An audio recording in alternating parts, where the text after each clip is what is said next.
Pada jam 10 pagi, bulan April 2020, Balai Polisi Daerah Kota Tinggi, Johor, menerima satu laporan orang hilang yang kandungannya menarik perhatian siapa saja yang membacanya. Individu yang membuat laporan ialah Tuan Razak, pemilik sebuah ladang buaya yang besar di kawasan itu, bersama keluarga Ahmad bin Sulaiman, seorang pekerja lamanya.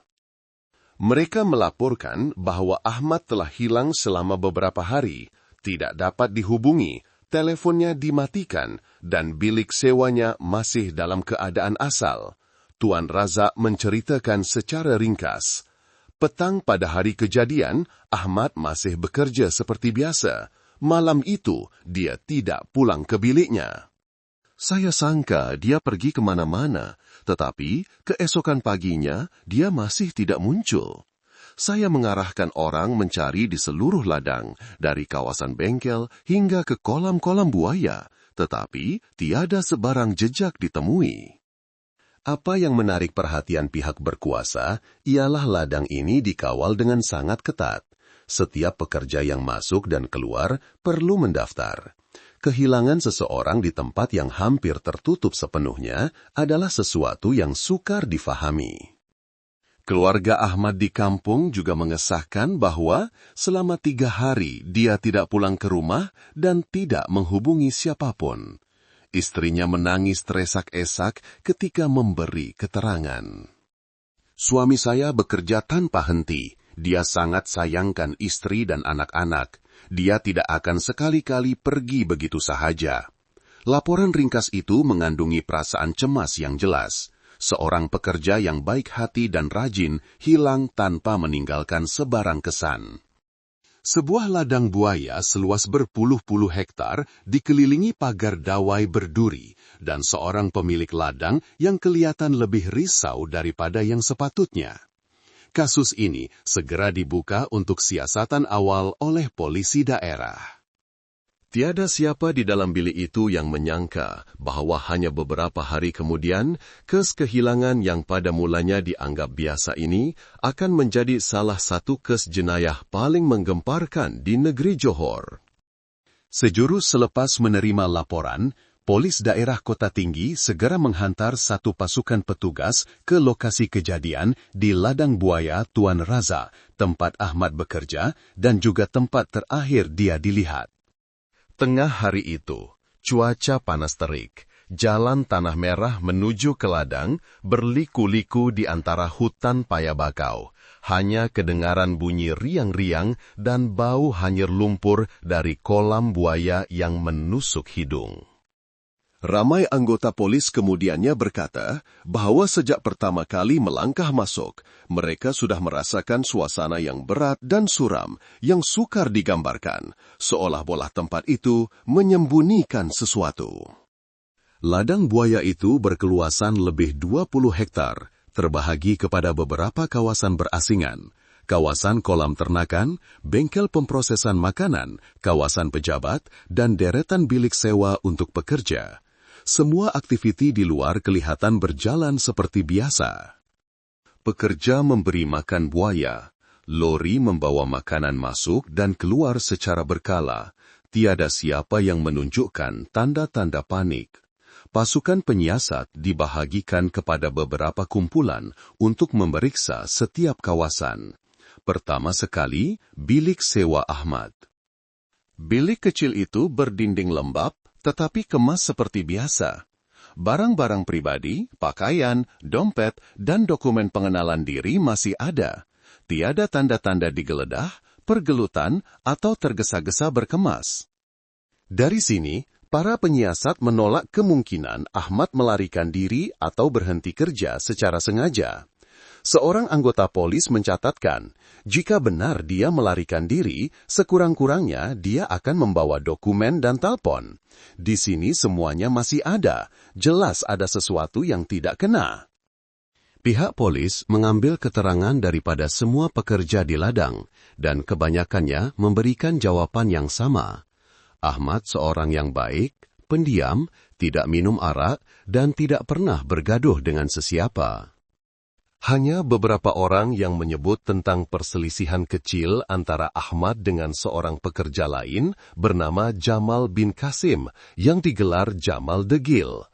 Kedua-dua mereka sering bekerja dalam satu pasukan dan kadang-kadang bertengkar mengenai pembahagian shift atau kerja di bengkel. Namun, semua orang menganggap ia hanyalah pertengkaran biasa antara rakan sekerja dan tidak mengambil pusing. Tuan Razak juga menambah, Jamal dengan Ahmad pernah bertikam lidah beberapa kali, tapi saya lihat tidak serius.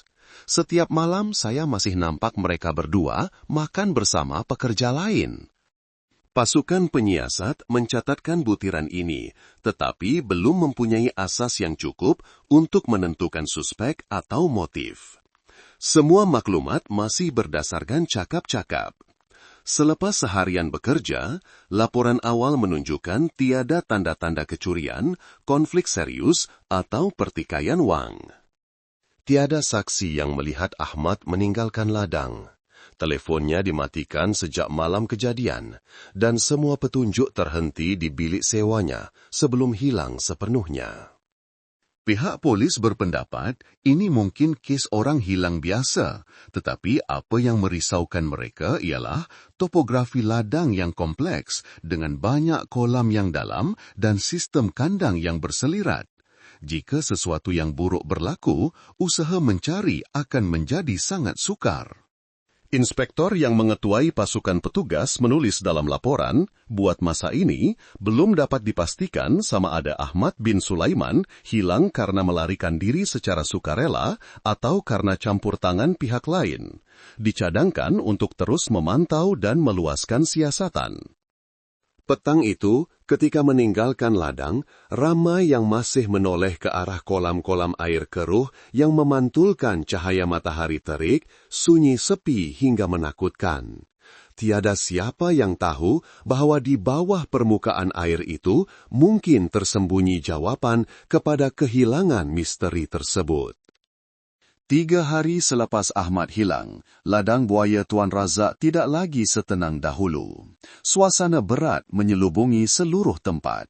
Setiap pagi, bunyi enjin mesin pengisar makanan dan bunyi air berkocak di dalam kolam masih kedengaran seperti biasa.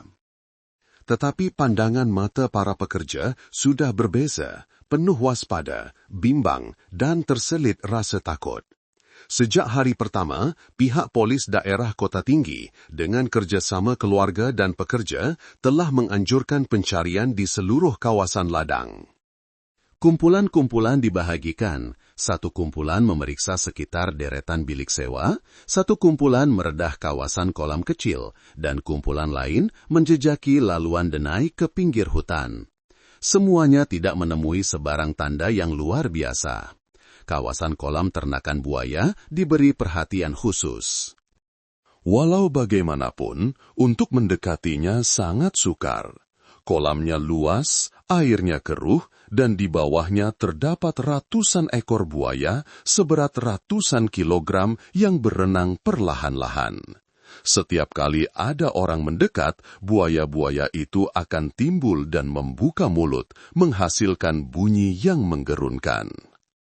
Tiada siapa yang berani turun ke dalam air. Seorang pekerja berbisik, kalau ada sesiapa terjatuh ke dalam tu, rasanya tak ada apa yang tinggal untuk diangkat. Pihak polis membawa gambar Ahmad ke rumah-rumah tumpangan, hospital, dan stasiun bas di kawasan sekitar untuk bertanya, tetapi semuanya menjawab tidak tahu. Tiada siapa yang pernah melihat orang sepertinya. Semua jalan seolah-olah buntu, tidak meninggalkan walau satu petunjuk kecil. Hari-hari penantian bertukar menjadi malam-malam yang panjang dan penuh debaran bagi keluarga Ahmad. Ibunya duduk di beranda bilik sewa, setiap kali melihat kelibat pekerja lalu, dia akan bangun dan bertanya, "Ada nampak Ahmad tak, nak?" Tiada siapa yang dapat menjawab. Istrinya yang masih muda memeluk anak kecil mereka yang baru berusia 3 tahun, datang dari kampung dengan mata yang bengkak kerana menangis. Dia hanya diam memandang ke arah deretan kolam tempat suaminya pernah bekerja. Setiap kali mendengar bunyi buaya menyambar mangsa, dia akan terkejut dan memeluk anaknya lebih erat. Air mata mengalir tanpa suara. Tuan Razak, walaupun sebagai pemilik ladang, turut menunjukkan rasa tidak sabar dan ketegangan yang jelas. Dia berulang kali menelpon polis, mendesak mereka mencari arah lain, dan berkata, jika perlu, dia akan mengarahkan orang mengorek semua kolam asalkan petunjuk dapat ditemui. Tetapi polis tidak bersetuju. Mengganggu kolam buaya boleh merosakkan tempat kejadian dan menghilangkan jejak penting jika ada. Apabila pencarian berlarutan tanpa hasil, kabar angin mula tersebar di seluruh kawasan. Penduduk sekitar berbisik-bisik, mungkin ditarik buaya agaknya, atau mungkin Along culik sebab hutang. Saya dengar ada pergaduhan di bengkel beberapa hari lepas, mungkin sebab itulah. Kabar angin ini menjadikan suasana di ladang semakin tegang. Beberapa pekerja mula memohon cuti sementara dengan alasan pulang ke kampung karena ada urusan. Mereka yang tinggal pula bekerja dengan hati yang tidak tentram. Semua orang mengelak daripada menyebut nama Ahmad, takut membawa sial. Apa yang anehnya, segala-galanya di ladang masih berjalan seolah-olah tiada apa yang berlaku. Tuan Razak masih mengarahkan kerja, buaya masih diberi makan secara teratur, lori makanan masih keluar masuk, cuma ada seorang yang kelihatan sangat tenang secara luar biasa.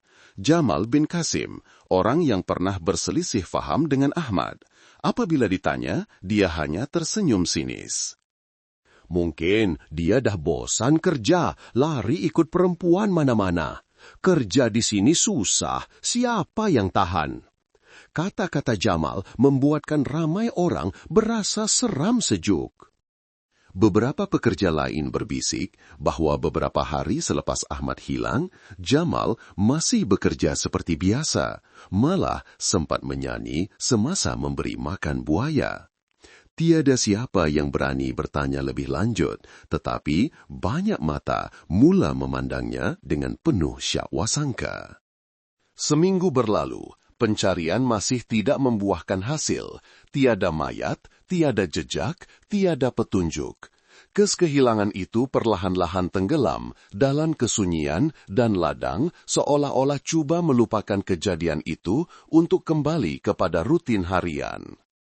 Tetapi jauh di lubuk hati, perasaan cemas masih membara seperti bara api yang belum padam.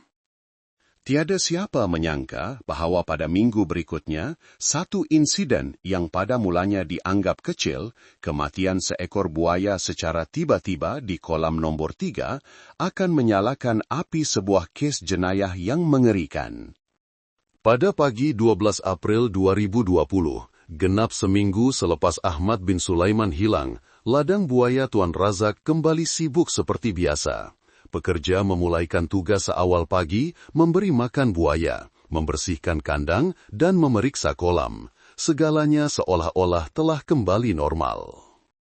Tetapi hanya beberapa jam kemudian, satu kejadian berlaku yang menggegarkan seluruh ladang, membuka tirai kepada siri kengerian yang belum pernah terjadi.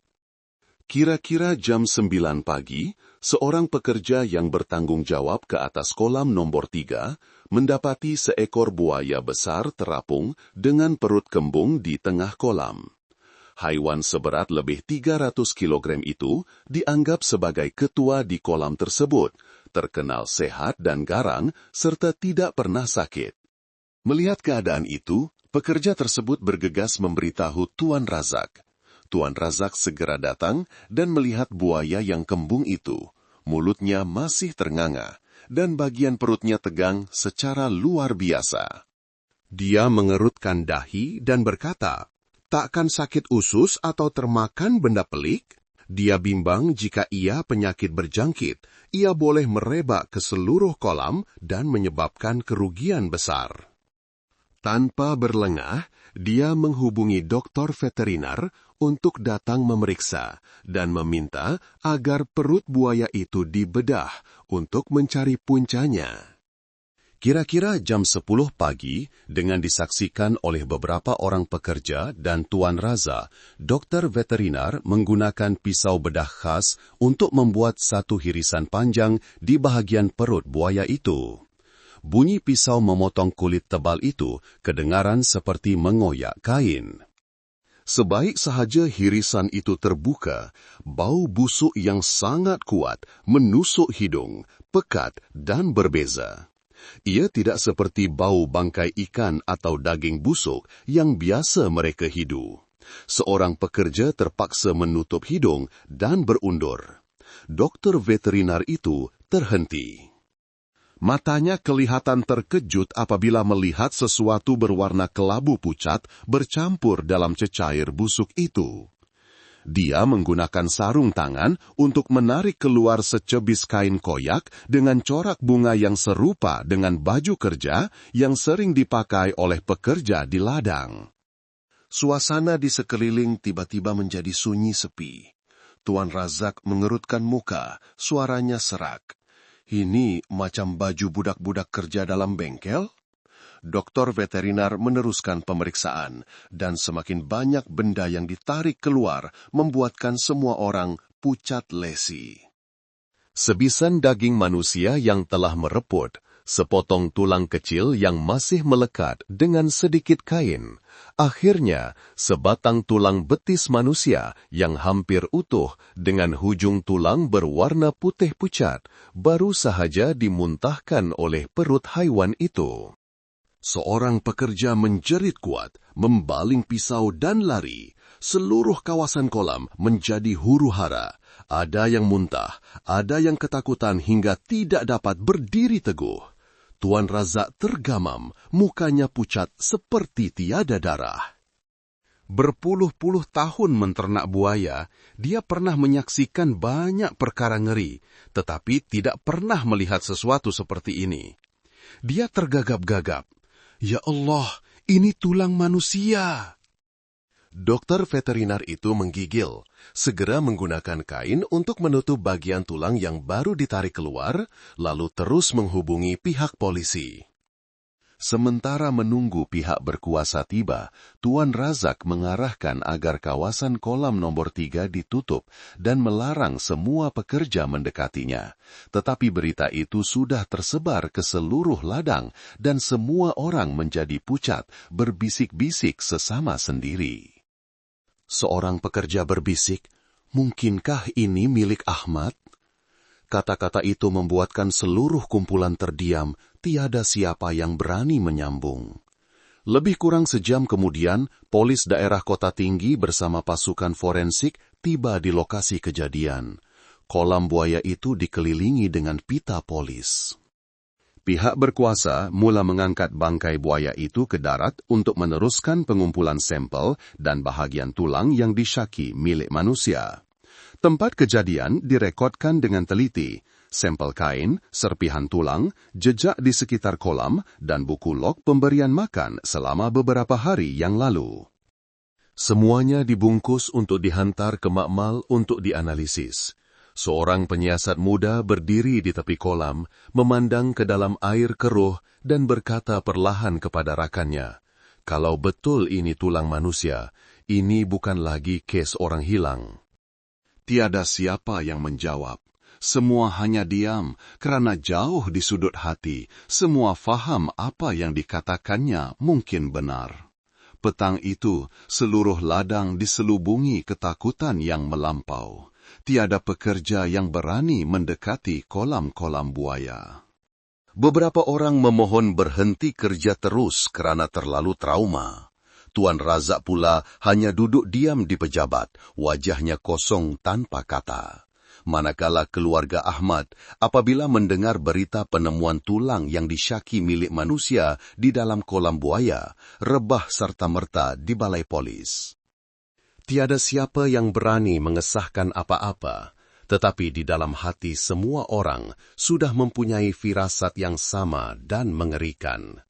kisah kehilangan Ahmad bin Sulaiman mungkin tidak sesederhana yang mereka sangkakan. Dan dari penemuan mengerikan di dalam perut buaya itu, satu siasatan yang sama sekali baru dibuka, di mana kebenaran mula tersingkap dari lapisan lumpur hanyir dan darah dingin. Penemuan tulang manusia di dalam perut buaya segera dilaporkan sebagai kes kecemasan kepada polis kontingen Johor. Berita itu tersebar pantas seperti api, bukan sahaja kerana sifatnya yang kejam, tetapi juga kerana mangsa mungkin adalah orang yang hilang di ladang itu selama lebih seminggu. Sebuah kes yang pada mulanya hanya dianggap sebagai kes orang hilang biasa, kini telah berubah sepenuhnya. Kemungkinan pembunuhan dengan cara melupuskan mayat menggunakan buaya diletakkan sebagai keutamaan siasatan. Petang 12 April 2020, di Ibu Pejabat Polis Kontingen Johor, Ketua Polis Negeri mempengerusikan satu mesyuarat tergempar.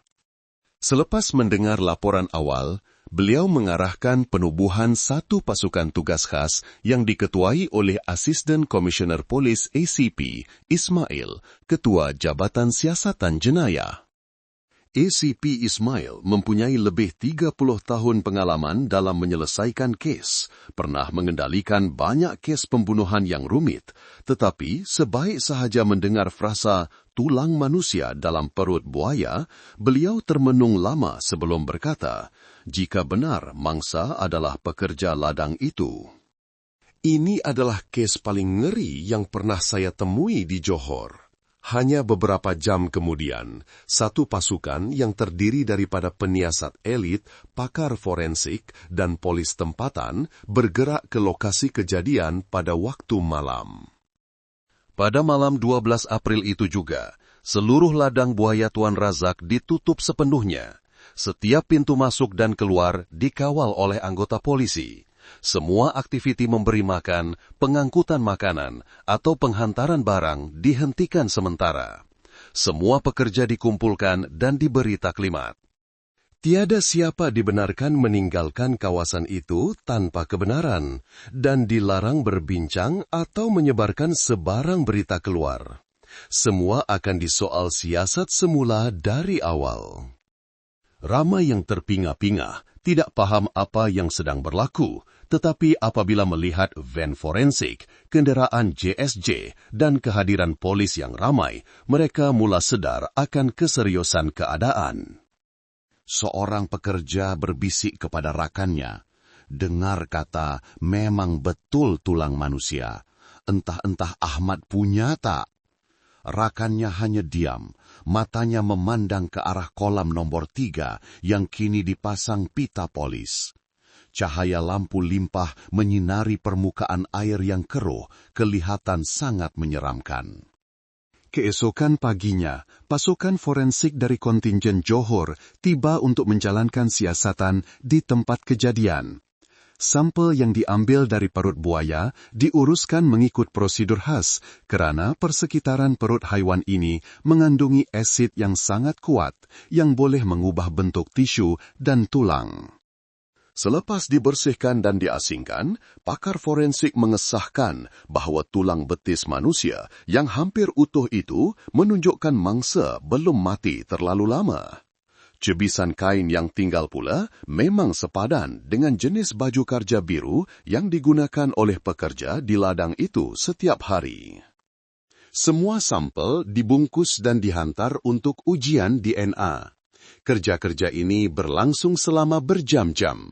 Setiap langkah direkam dan dilaporkan dengan teliti. Seorang anggota muda berbisik, kalau DNA sepadan dengan Ahmad, sahlah ini kes bunuh. Tiada siapa yang menjawab. Suasana ketika itu begitu tegang dan berat, hinggakan hanya kedengaran bunyi buaya mengibas air di kolam-kolam berdekatan. Bunyi itu bergema di tengah panas terik, membuatkan ramai orang meremang. Petang hari yang sama, pasukan petugas khas bermesyuarat di pejabat sementara di ladang itu. ACP Ismail membentangkan peta kawasan dan berkata perlahan, jika mangsa benar-benar dilupuskan dengan cara diberi makan kepada buaya, ini adalah perbuatan yang dirancang dengan teliti. Pembunuhnya pasti sangat memahami sifat haiwan ini, tahu bagaimana cara untuk menghilangkan mayat tanpa meninggalkan jejak. Seorang penyiasat dari bahagian teknikal menambah, kita perlu fokus kepada mereka yang mempunyai pengalaman lama, sering bekerja berhampiran kolam, dan mempunyai masa untuk berada di ladang pada waktu malam. Semua data, senarai pekerja, jadwal kerja, dan buku log keluar masuk ladang diminta untuk dikumpulkan serta-merta. Pihak polis juga memeriksa sistem kamera litar tertutup CCTV, tetapi kebanyakannya hanya merakam kawasan pintu masuk dan bengkel utama, manakala kawasan kolam tiada kamera yang berfungsi. Ini menambahkan lagi kesukaran siasatan. 3 hari kemudian, keputusan dari Makmal Forensik Polis Kontingen Johor tiba.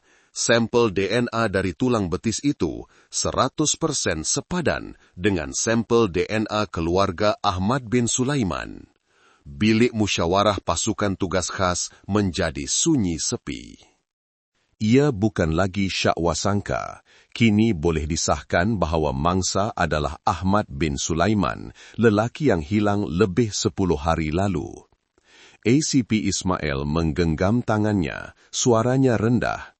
Jadi, jelaslah, ini adalah kes pembunuhan dengan cara melupuskan mayat menggunakan buaya. Satu perbuatan yang kejam, ganas, dan dirancang dengan teliti. Sejak saat itu, fail kes secara rasmi ditukar dari kes orang hilang kepada kes pembunuhan berprofil tinggi. Seluruh pasukan petugas faham bahawa di hadapan mereka adalah seorang pembunuh berdarah sejuk yang arif dengan persekitaran ini dan berkemungkinan besar masih berada di dalam ladang itu sendiri. Selepas keputusan ujian DNA mengesahkan tulang yang ditemui di dalam perut buaya adalah milik Ahmad bin Sulaiman, pasukan petugas khas segera menukar arah siasatan. Daripada sebuah kes kehilangan misteri, kini mereka berhadapan dengan satu kes pembunuhan kejam di mana pembunuhnya mungkin telah merancang untuk melupuskan mayat menggunakan haiwan pemangsa paling menakutkan di kawasan itu. ACP Ismail mengarahkan, jangan terlepas pandang sesiapa pun yang pernah bekerja atau keluar masuk ladang antara 1 hingga 5 hari bulan, sama ada pekerja, pengawal keselamatan, atau penghantar barang, semuanya mesti disiasat semula. Ladang buaya Tuan Razak mempunyai lebih 30 orang pekerja tetap dan beberapa pekerja sambilan. Setiap seorang diambil keterangan secara terperinci, merekodkan masa bekerja, lokasi, waktu rehat, dan apa-apa sahaja yang mereka lihat aneh sepanjang minggu Ahmad hilang. Kebanyakan pekerja mempunyai alibi yang kukuh. Ada yang bekerja shift malam dengan saksi. Ada yang pulang ke kampung melawat isteri dan anak. Dan ada yang tidur sebilik dengan ramai orang lain. Semuanya kelihatan normal, kecuali seorang. Orang itu ialah Jamal bin Kasim, digelar Jamal Degil, seorang pekerja lama yang bertanggungjawab di bengkel pemprosesan makanan buaya. Namanya muncul dalam hampir semua keterangan apabila ditanya tentang konflik mangsa. Jamal Degil berusia lingkungan 40-an, kurus dan berkulit gelap, matanya sentiasa mengecil seolah-olah memerhati orang di sekelilingnya. Dia telah bekerja di ladang itu selama lebih 5 tahun, terkenal degil dan panas baran. Rakan-rakan sekerja mengatakan dia pendiam, tetapi jika benci seseorang, dia akan tunjukkan secara terang-terangan dan sanggup bertengkar di tengah-tengah waktu kerja. Ramai pekerja menceritakan bahawa Ahmad seorang yang baik, tetapi sering menegur orang lain supaya menjaga kebersihan dan mengikut jadual shift. Manakala Jamal pula suka membuat kerja mengikut caranya sendiri dan tidak suka diganggu. Kedua-dua mereka sering bertengkar, malah pernah hampir bergaduh dan terpaksa dileraikan. Seorang pekerja lain menambah, Petang 2 April tu, hari Ahmad hilang, saya nampak Jamal dengan dia bercakap dekat bengkel, muka masam. Lepas tu, saya tak nampak Ahmad lagi. Butiran ini menarik perhatian khusus pasukan petugas khas.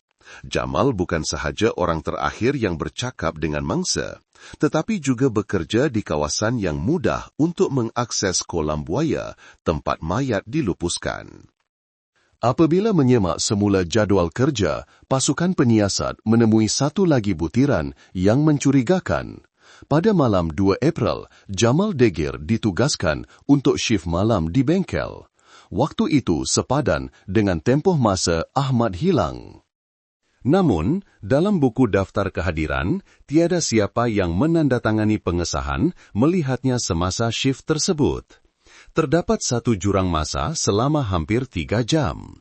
Polisi bertanya kepada pekerja lain, "Malam tu ada siapa nampak Jamal di bengkel tak?" Semua menggelengkan kepala. Satu lagi butiran turut mengejutkan mereka. Selepas Ahmad hilang, Jamal masih bekerja seperti biasa, tetapi menunjukkan tingkah laku yang aneh. Sering duduk bersendirian, kurang bercakap, dan mengelak daripada menyebut tentang kehilangan itu.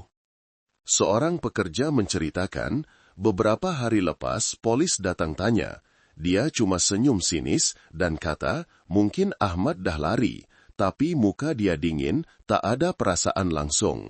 Pasukan tugas khas mengarahkan pemeriksaan di bengkel pemprosesan makanan tempat Jamal bekerja.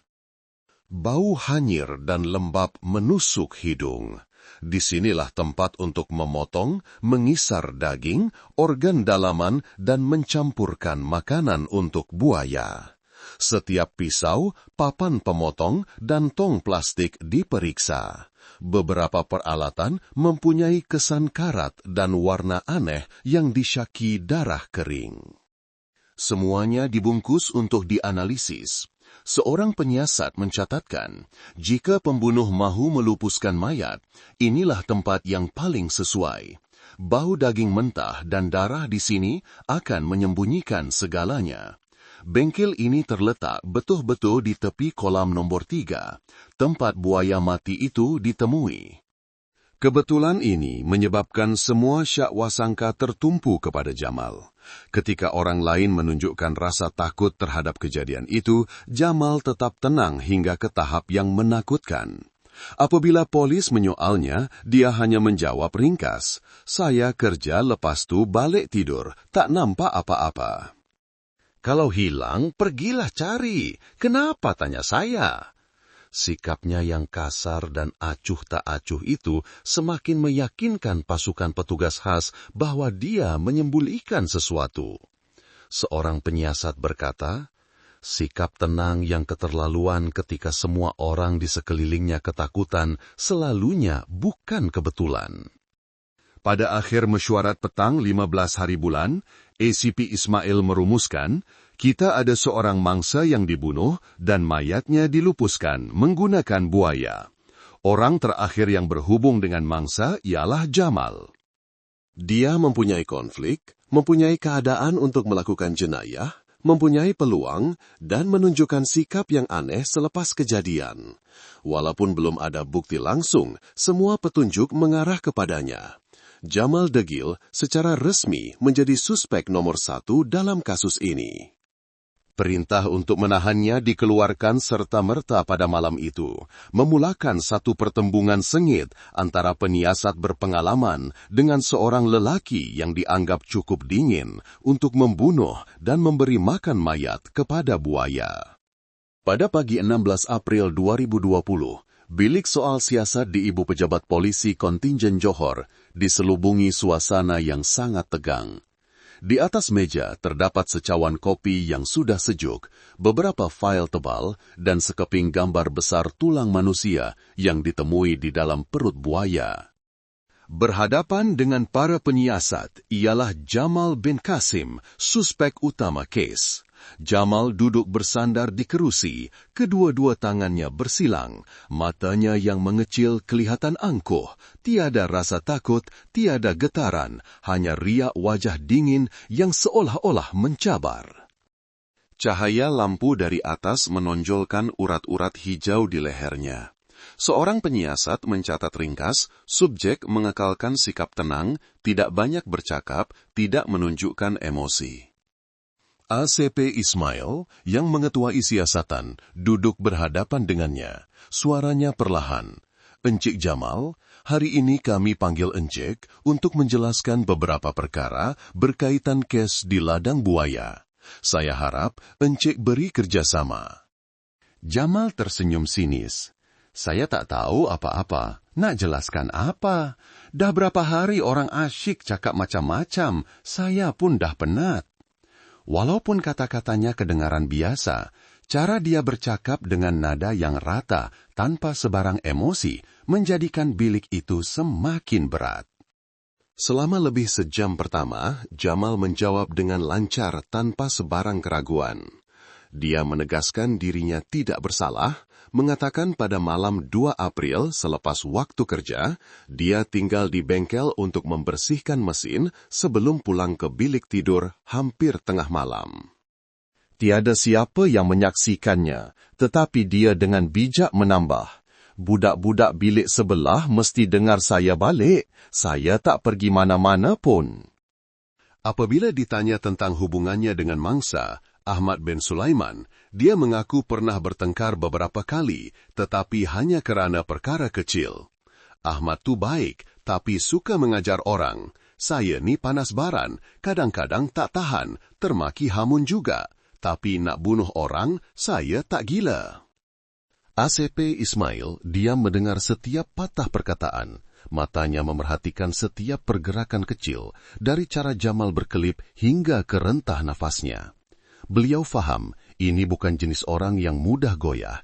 Dia sudah bersedia dari awal, malah mungkin sudah berlatih skrip di dalam kepalanya. Seorang penyiasat muda yang baru dipindahkan ke jabatan itu bertanya terus, Encik tahu tak, dalam perut buaya tu ada tulang manusia? Jamal menjelingnya, tersenyum sinis. Dah dengar, satu ladang dah dengar, tapi buaya makan apapun ada tulang. Mana tahu orang buang daging babi, daging lembu, terikut sekali benda lain. Jawapan itu membuatkan semua di dalam bilik terdiam. Ketenangan yang keterlaluan dalam kata-katanya tidak seperti orang yang tidak bersalah.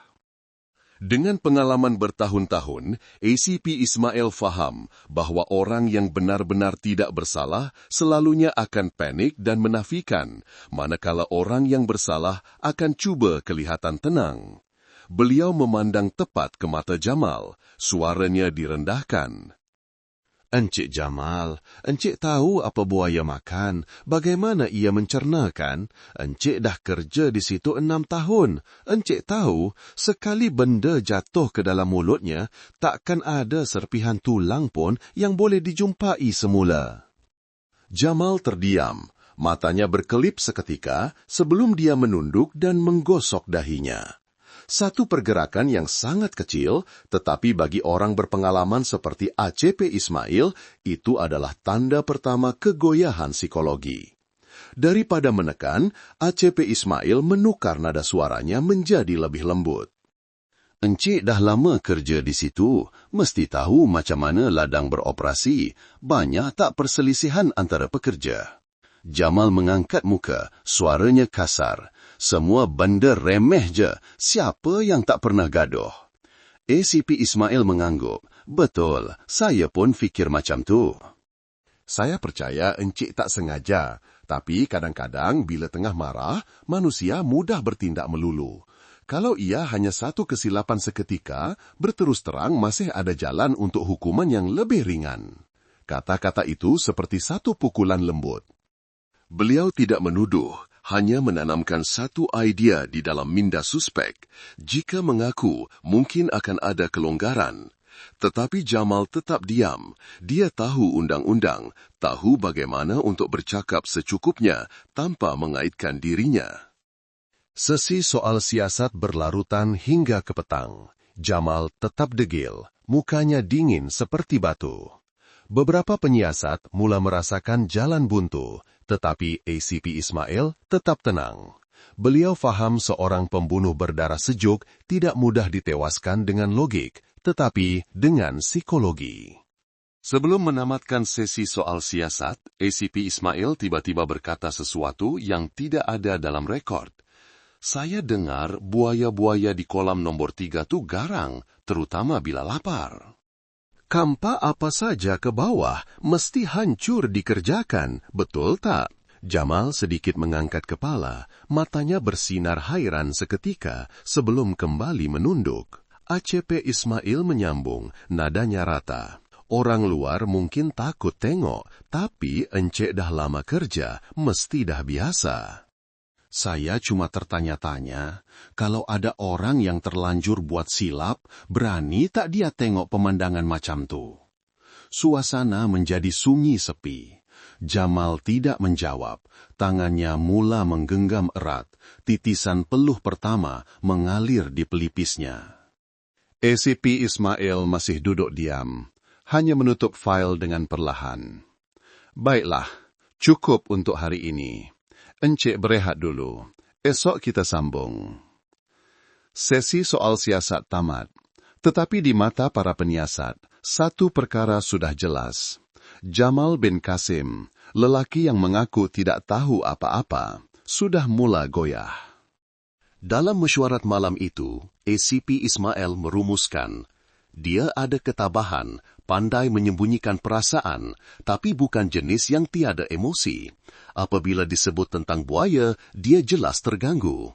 Hari ini kita tak perlu menuduh, cukup sekadar menanamkan rasa serba salah di dalam kepalanya.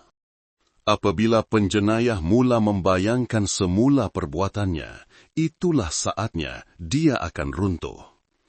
Para penyiasat mengangguk, semua faham pertarungan minda dengan pembunuh berdarah sejuk ini baru sahaja bermula. Dan perkara yang paling menakutkan bukanlah terletak pada keterangannya, tetapi pada matanya yang dingin seperti keluli, pandangan yang masih menyembunyikan sesuatu yang belum terungkap. Keesokan paginya, 17 April 2020, bilik soal siasat masih sama.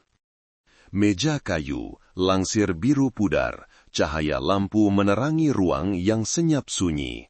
Tetapi hari ini suasananya berbeza, tidak lagi tegang seperti semalam. ACP Ismail masuk, membawa secawan kopi yang masih berasap, pandangannya tenang luar biasa. Jamal bin Qasim masih duduk di situ. Dia kelihatan letih, matanya cengkung, bajunya renyok, tidak lagi kelihatan yakin seperti pada awalnya. Mungkin semalaman dia tidak dapat tidur. Daripada menyoal siasat, ACP Ismail tidak berkata apa-apa tentang kes itu. Beliau menarik kursi dan duduk berhadapan. Suaranya lembut seperti sedang berbual. Dah sarapan, dekat bawah ada roti dengan kopi. Mesti penat beberapa hari ini, kan? Jamal menjeling tanpa menjawab, tetapi jelas dia terkejut. ACP Ismail tersenyum, perlahan-lahan menuang kopi lagi. Saya pun pernah kerja di ladang buaya dulu, memang penat. Makanan busuk, bau hanyir, cuaca panas, kerja tak henti-henti sampai tak boleh tidur, kan? Jamal masih diam. ACP Ismail menyambung. Saya dengar buaya ni spesies yang tak pernah kenyang. Bagi makan banyak manapun, mulutnya tetap ternganga minta lagi. Macam sesetengah perkara, bila dah buat, makin coba disembunyikan, makin menghantui fikiran. Satu jeda yang panjang. Tiada lagi orang yang mencatat, tiada soalan rasmi. Itulah cara beliau melonggarkan psikologi suspek agar dia terhanyut dalam pemikirannya sendiri. Selepas hampir 10 menit berdiam diri, ACP Ismail tiba-tiba bertanya, Encik Jamal, pernah tak tengok buaya makan masa dia betul-betul lapar? Jamal mengerutkan dahi, tidak faham. Beliau menyambung, suaranya rata seperti bercerita. Saya ingat kali pertama saya nampak dia sambar seketul daging lembu, air memerci, bunyi giginya berlaga tu mengerikan. Orang kata bila dia betul-betul lapar, campak apapun ke bawah, dia akan koyakkan, walaupun mayat manusia. Jamal sedikit menggeletar. Matanya menjadi gelap seketika sebelum dia coba bertenang. ACP Ismail memandangnya terus. Encik yang bagi buaya makan, encik lebih paham dari saya. Sekali benda jatuh ke dalam kolam, takkan ada apa yang kembali kan? Jamal menundukkan muka, kedua-dua tangannya bersilang, jarinya mengetuk-ngetuk meja, satu refleks orang yang sedang cuba menahan tekanan. ACP Ismail menambah dengan lembut, tetapi suaranya direndahkan dengan nada yang menghantui. Saya pernah jumpa pembunuh yang membunuh kerana marah. Ada yang membunuh kerana wang, tapi belum ada yang cukup dingin untuk mencampakkan mayat manusia kepada buaya. Itu bukan lagi kemarahan, itu kezaliman. Kata-kata itu seperti pisau tajam yang menusuk terus ke hati suspek. Tiada jeritan, tiada ugutan, hanya suara tenang yang setiap perkataannya menyentuh sudut paling dalam nuraninya. Selepas itu, beliau tidak bertanya apa-apa lagi. Bilik itu tenggelam dalam kesunyian yang menyesakkan. Bunyi jam dinding berdetik satu persatu, terasa begitu lama. Jamal memandang ke bawah meja. Bahunya mula membongkok, matanya berkelip-kelip, wajah dingin dan degil semalam telah hilang. Cahaya lampu menimpa wajahnya, menampakkan setiap titisan peluh yang perlahan-lahan mengalir di pipinya. Seorang penyiasat yang sedang mencatat memandang ACP Ismail. Beliau memberi isyarat dengan matanya. Jangan cakap apa-apa, biarkan dia bergelut dengan fikirannya sendiri. Itulah taktik psikologi yang paling mendalam, bukan dengan bertanya, tetapi dengan membiarkan suspek mendengar suara hatinya sendiri. Selepas hampir setengah jam berdiam diri, ACP Ismail bersuara, masih dengan nada yang lembut. Encik tahu tak, selama saya bekerja, saya pernah jumpa ramai orang macam encik. Semua fikir mereka boleh sembunyikan segalanya. Tapi ada satu benda yang tak boleh disembunyikan, yaitu pandangan mata bila teringat apa yang telah dibuat. Beliau mengeluarkan sekeping gambar dari fail, gambar buaya yang mati dengan perut yang terbelah. Meletakkan gambar itu di hadapan Jamal, beliau berkata perlahan, "Encik, dah kerja di situ 6 tahun, mesti dah biasa tengok orang bedah buaya. Tapi kali ini lain. Kali ini dalam perutnya ada manusia." Jamal serta-merta mengelak pandangan. Matanya terpejam rapat. Dia menelan air liur. ACP Ismail tidak berkata apa-apa lagi, hanya menolak gambar itu ke arahnya. "Encik Jamal, saya tahu encik tak berniat membunuh, tapi encik dah sembunyikan perkara ini terlalu lama. Malam itu, apa yang encik buat selepas kamu berdua bertengkar di bengkel?" Tiada jawaban. Jamal menggigit bibir, tangannya yang menggeletar diletakkan di atas meja. Seketika kemudian, dia berkata perlahan, suaranya serak, Saya dah cakap, saya tak tahu apa-apa." Tetapi matanya tidak lagi berani memandang lurus. ACP Ismail perlahan-lahan berdiri, berjalan beberapa langkah di dalam bilik sebelum berkata perlahan, nadanya hampir seperti berbisik. "Encik tahu tak, Ibu Ahmad masih duduk di depan pintu bilik sewa setiap petang, memandang ke arah kolam. Dia kata, selagi tak jumpa mayat anaknya, hatinya takkan tenang." Kata-kata itu mengejutkan Jamal. Dia menundukkan kepala serendah-rendahnya, kerongkongnya tersekat. ACP Ismail tidak berkata apa-apa lagi. Beliau faham serangan emosi itu telah mengenai sisa-sisa kemanusiaan yang terakhir dalam dirinya. Seketika kemudian, beliau hanya berkata lembut, "Cukuplah, berehatlah hari ini. Saya tahu encik penat, tapi encik patut fikir betul-betul. Ada jenayah yang makin disembunyikan, makin buat kita tak boleh tidur. Jamal tidak menjawab. Dia duduk diam, kedua-dua tangannya digenggam erat hingga timbul urat. Apabila keluar dari bilik, seorang anggota muda bertanya, "Tuan, kita tak tanya lagi kah?" ACP Ismail hanya tersenyum. "Tak perlu, malam ni dia tak akan tidur. Esok dia akan mula bercakap." Malam itu, di dalam lokap sementara, Jamal bin Qasim tidak dapat melelapkan mata. Setiap kali memejamkan mata, dia melihat sekumpulan buaya menerkam mangsa. Bunyi air memercik bercampur dengan jeritan ketakutan. Kata-kata ACP Ismail bergema di kepalanya, perlahan dan tajam seperti hukuman yang tidak kelihatan. Dan di tengah malam yang sunyi itu, kebisuan mula retak. Pagi 18 April 2020, ketika cahaya matahari pertama menyinari melalui tingkap kecil lokap, Jamal bin Qasim duduk memeluk lutut, matanya cengkung, wajahnya lesu. Dia tidak tidur semalaman, bukan karena takutkan polis, tetapi karena image di kepalanya tidak mau hilang. Mata Ahmad, jeritan dalam imajinasinya, dan cahaya lampu di atas permukaan air kolam nombor 3, tempat yang dia sangka segalanya telah hilang selamanya. Kira-kira jam 8 pagi, apabila ACP Ismail masuk ke bilik soal siasat, Jamal tidak lagi kelihatan degil seperti sebelumnya. Dia mengangkat muka, suaranya serak. "Saya nak bercakap." Suasana di dalam bilik menjadi senyap. ACP Ismail menarik kerusi dan duduk berhadapan, tidak berkata apa-apa.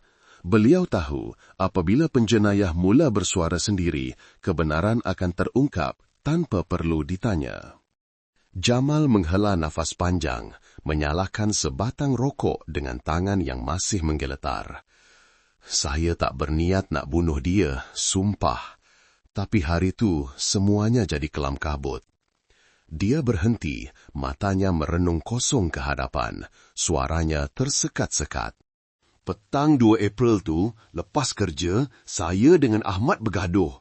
Dia kata saya curi makanan buaya, buat kerja tak ikut prosedur. Saya marah betul. Saya cakap dia tak ada hak nak ajar saya. Lepas tu, kami bertikam lidah, dua-dua panas." Jamal menarik nafas dalam, kedua-dua tangannya digenggam. "Dia pergi dulu.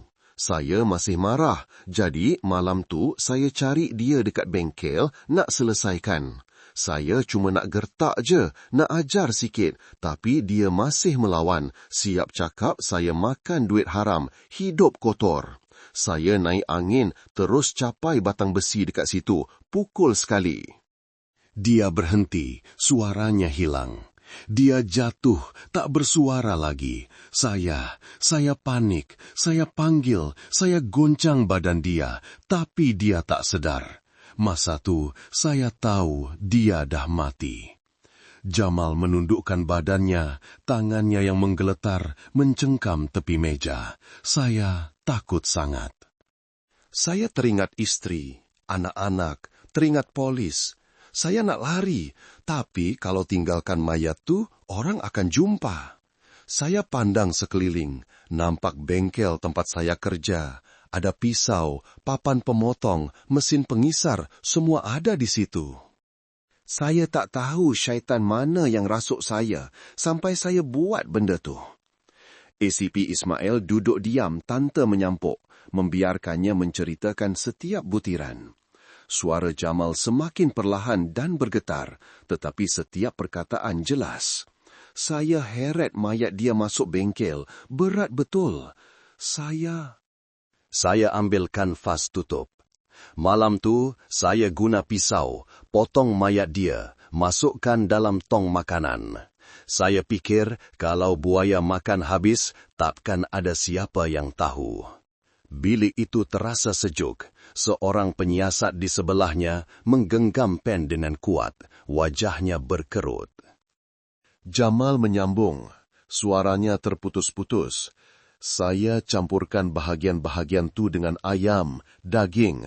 Lepas tu awal pagi saya bawa ke kolam nombor 3. Buaya-buaya tu terus serbu, air memercik. Saya berdiri tengok, kaki saya rasa macam nak rebah. Saya fikir, asalkan lepas beberapa hari, semuanya akan selesai. Dia mengangkat muka, matanya merah. Tapi tak sangka, seminggu lepas tu, buaya tu mati. Saya dengar orang bedah perutnya, jumpa barang Ahmad. Saya tahu, habislah saya. Sepandai-pandai tupai melompat, akhirnya jatuh ke tanah juga. Apabila menceritakan sampai di situ, Jamal tidak lagi dapat menahan dirinya. Dia menundukkan kepala, kedua-dua bahunya bergegar, suaranya tersekat seolah-olah baru tersedar dari mimpi ngeri yang panjang. Setiap malam, saya mimpi nampak dia berdiri tepi kolam, pandang saya. Dia tak cakap apa-apa, cuma pandang, lepas tu pusing belakang. Saya nak lupa, tapi tak boleh. Setiap kali bagi buaya makan, saya nampak balik kejadian tu dalam kepala. ACP Ismail masih diam, hanya menghulurkan segelas air kepadanya. Selepas lebih 10 minit, Jamal menyambung, "Saya salah.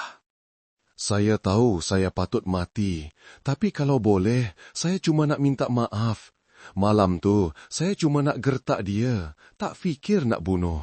Tapi bila dah terlanjur, saya jadi hilang pertimbangan." Seluruh pengakuan direkodkan, setiap ayat dan perkataan membuatkan para penyiasat meremang. Tiada siapa yang menyuarakannya, tetapi di dalam hati mereka semua paham. Ini adalah salah satu pengakuan paling kejam yang pernah mereka dengar. Bukan hanya kerana perbuatan yang zalim, tetapi kerana kedinginan dalam setiap butirannya. Apabila membaca semula laporan, ACP Ismail memandang Jamal, suaranya serak. "Encik fahamkan, walau macam mana pun encik cuba sembunyikan, kebenaran akan tetap muncul. Buaya tu tak boleh telan dosa. Ia cuma muntahkan semula kemanusiaan yang encik cuba kuburkan." Jamal menunduk diam. Setitis air mata mengalir perlahan dan berat. Tiada lagi riak wajah mencabar, tiada lagi kedegilan, yang tinggal hanyalah seorang pesalah yang berhadapan dengan akibat perbuatannya sendiri. Apabila sesi soal siasat tamat, Jamal tidak berkata apa-apa lagi.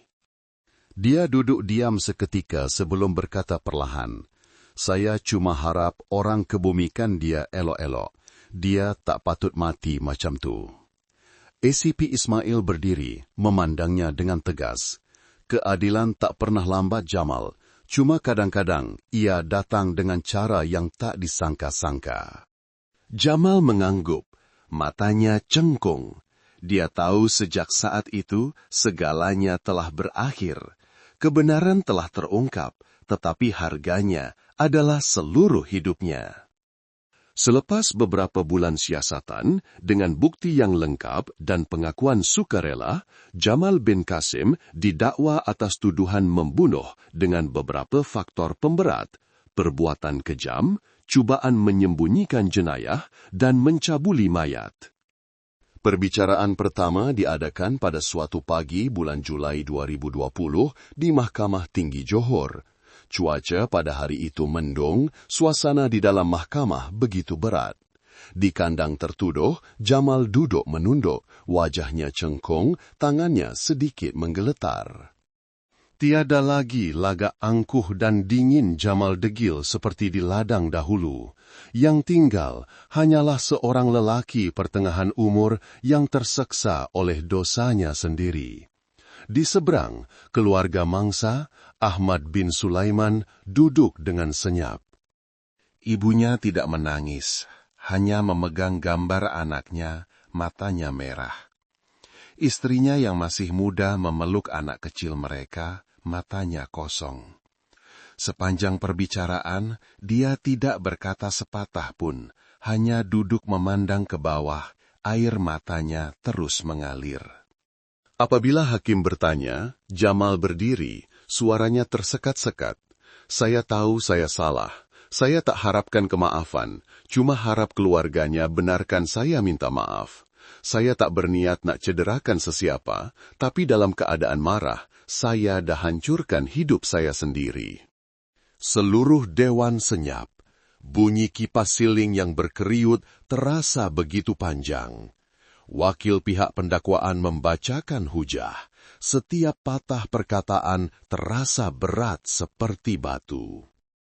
Hanya kerana satu perselisihan kecil, tertuduh telah meragut nyawa orang lain dan kemudiannya melupuskan mayat dengan cara memberi makan kepada buaya. Perbuatan ini bukan sahaja kejam, tetapi juga bertentangan dengan nilai kemanusiaan. Kata-kata itu membuatkan ramai orang meremang, bukan hanya kerana jenayah itu sendiri, tetapi kerana kebenarannya yang terlalu sukar untuk dipercayai. Seorang pekerja yang baik dan jujur hanya kerana kemarahan seketika telah menjadi pembunuh dalam kes paling mengerikan di negeri itu. Selepas perbicaraan seharian, mahkamah menjatuhkan hukuman penjara seumur hidup ke atas Jamal bin Qasim. Apabila mendengar keputusan itu, Jamal tidak menunjukkan sebarang reaksi. Dia hanya mengangguk perlahan, seolah-olah hukuman itu bukan lagi untuk undang-undang, tetapi untuk nuraninya sendiri. ACP Ismail, yang mengetuai siasatan, turut hadir di mahkamah. Apabila melangkah keluar, beliau hanya mengeluh. Ada kes yang tiada hukuman lebih berat daripada siksaan dalam hati pesalah itu sendiri. Di satu sudut jauh, Ibu tua Ahmad perlahan-lahan menadah tangan, air mata jatuh, suaranya bergetar. Biarlah, dia dah terima balasan, cuma harap anak saya tenang di sana. Tiada tepukan, tiada sorakan, semua meninggalkan dewan mahkamah dalam diam. Hanya tinggal bunyi tapak kasut di atas lantai yang sejuk dan cahaya matahari suram yang menembusi tingkap, seolah-olah satu noktah kepada sebuah tragedi yang bermula dari kemarahan yang tidak bererti. Kisah kes buaya di kota tinggi tersebar ke seluruh negara, menggemparkan orang ramai, bukan kerana sifatnya yang mengerikan, tetapi kerana ia mencerminkan kebenaran yang nyata tentang manusia.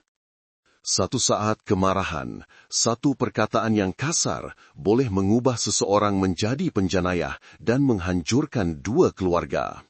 ACP Ismail dalam mesyuarat penutup kes berkata sesuatu yang diingati ramai. Manusia boleh sembunyikan jenayah, tapi tak boleh sembunyikan kejahatan dalam hati. Setiap dosa akan tinggalkan jejak, sama ada di dasar kolam atau dalam tidur kita sendiri. Kes ditutup, ladang buaya Tuan Razak kemudiannya digantung operasinya selama berbulan-bulan.